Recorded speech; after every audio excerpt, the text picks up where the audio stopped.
8 science subject.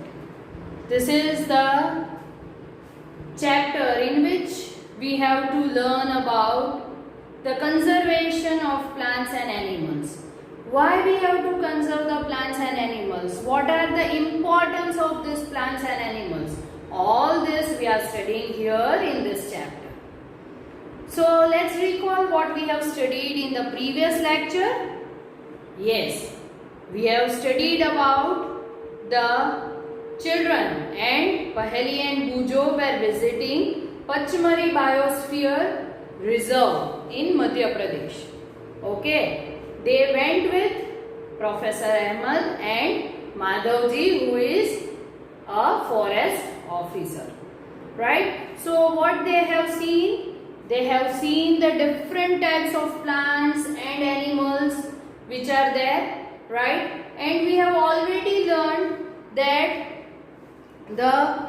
any biosphere reserve consists of many other areas which are protected. Say for example, some national parks or some wildlife sanctuaries, right? Let's recall which national park is there.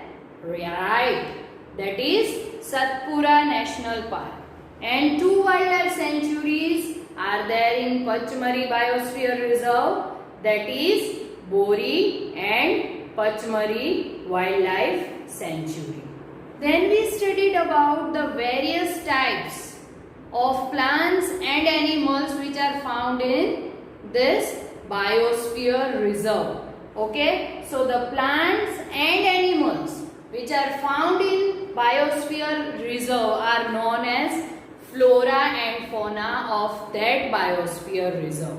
Right? Flora means plants and fauna means animals. So let's recall which are the plants we can found here.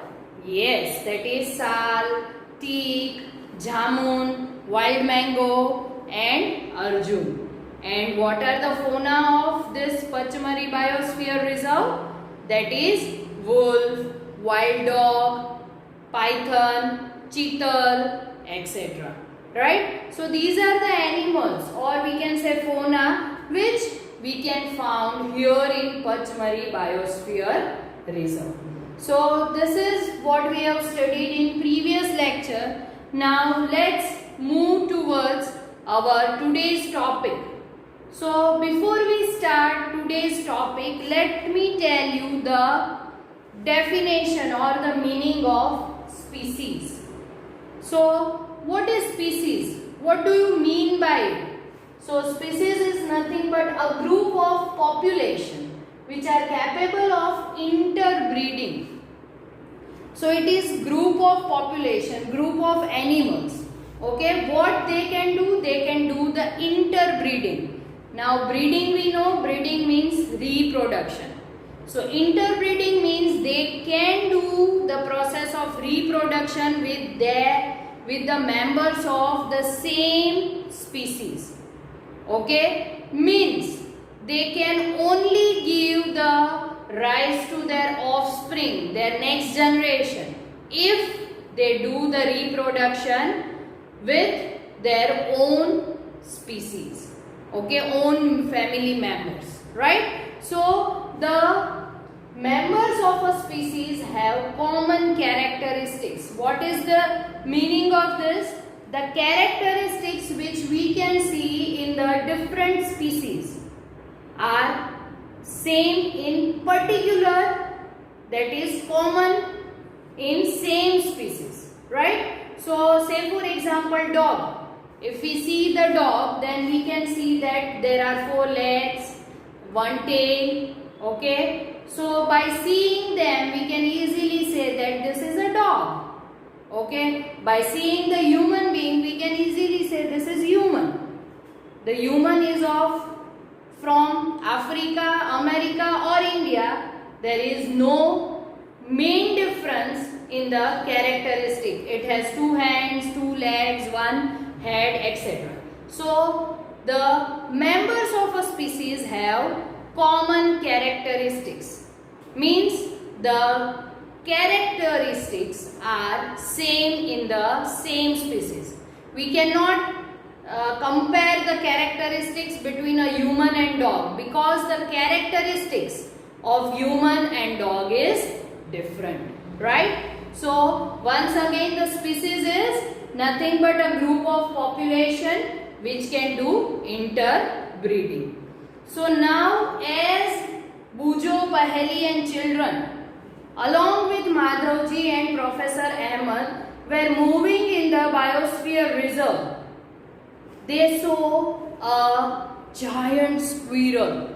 Okay, the squirrel has a big and long fluffy tail. By seeing that squirrel, the children were very eager to know about it. So Madhavji explained them that this squirrel is endemic to this area. Now, what is the meaning of endemic? Endemic means that is exclusively found on that particular area.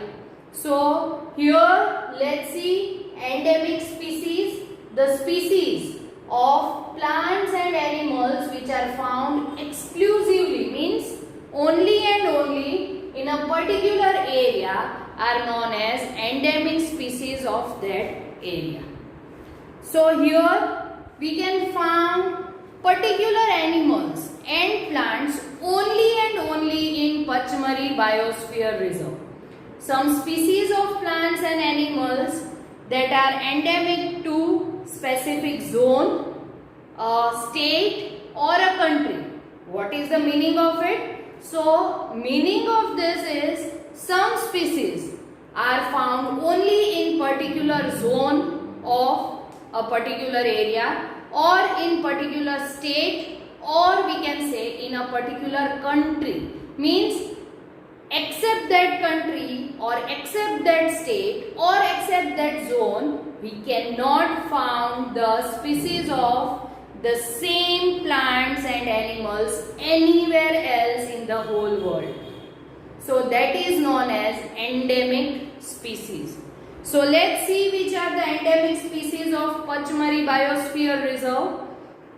Pachmari Biosphere Reserve have two endemic species, that is of flora and fauna. Okay, the flora means plants of endemic plants of Pachmari Biosphere Reserve are sal and wild mango. So these are found only and only in Pachmari Biosphere Reserve.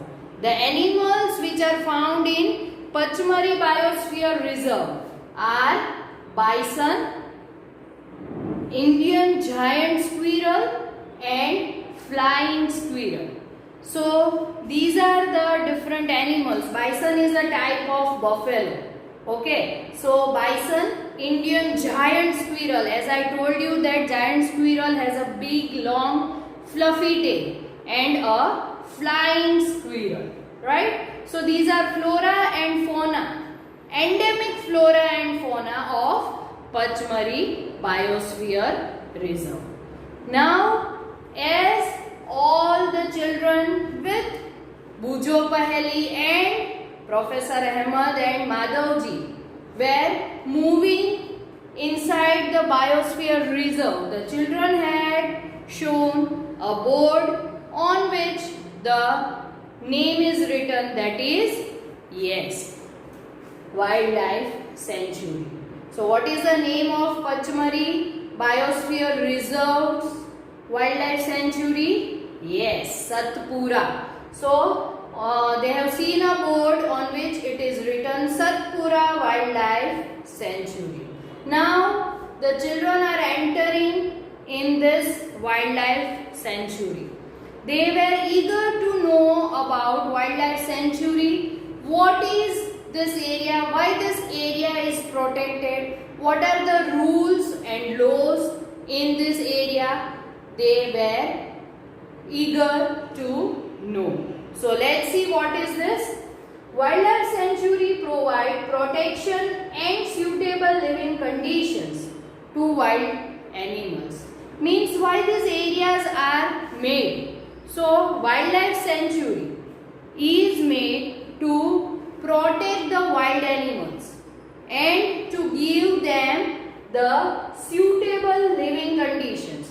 Obviously, they have the suitable living conditions if they have their natural habitat, if they are living in the nature, okay, then and then they get the suitable living conditions. So, by making the wildlife sanctuaries, we are providing protection as well as suitable living conditions to wild animals which are living here. Okay, some activities are allowed in wildlife sanctuaries while some other activities are strictly prohibited, means are strictly not allowed.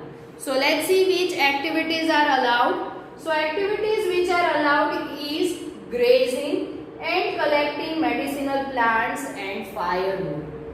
Grazing by cattle means the people which are living in this area, they can take their cattle for grazing. Grazing means to eat grass, we know, right? So grazing is allowed, and to collect the medicinal plants and firewood is also allowed in this area. We know that we have very much medicinal plants in the forest, okay, by which we can get medicine and we can get cured from different types of diseases, right? So collection of medicinal plants is allowed, and to collect the firewoods, as we all know that the people who are living in the forest or in the village, they are generally using the firewood. Okay, so collection of this firewood is also allowed in this particular area, that is wildlife sanctuary. Okay, now let's see which activities are strictly not allowed. Means if we do these activities in this wildlife sanctuaries, then we are punishable. Means government has given some rules and laws. Okay, if we break these rules or if we break these laws, then we get the punishment.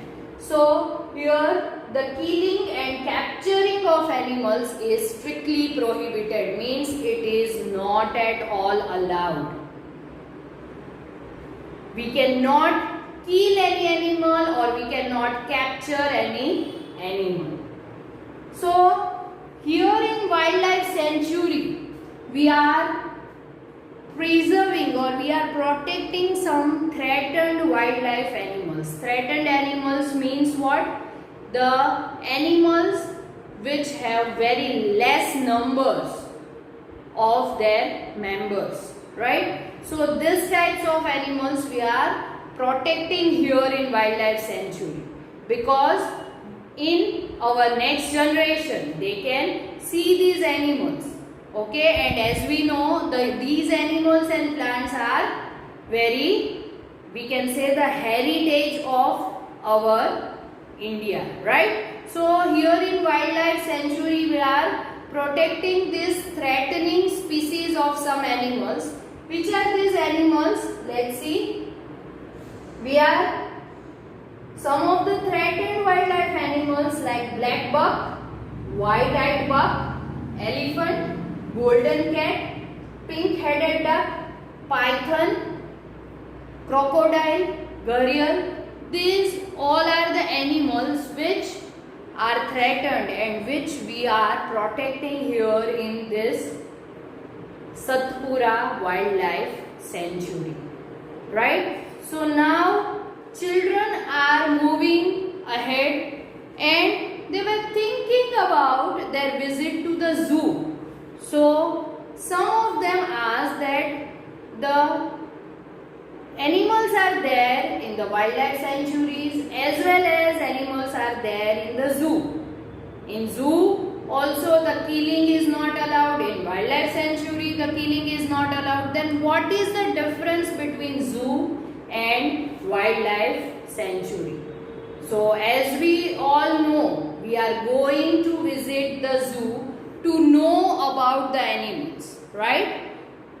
Here also the killing is not allowed. But what is the main difference between zoo and wildlife sanctuary is? Yes, In the wildlife sanctuary, they are living in their natural conditions, while in the zoo, the animals are living in the artificially created condition.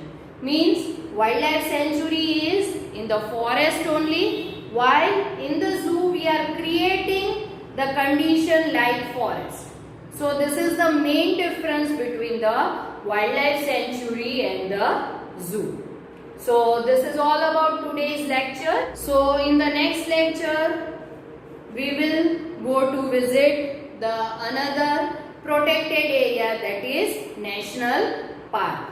Okay, so till that, be happy and be safe at home and study well. Thank you.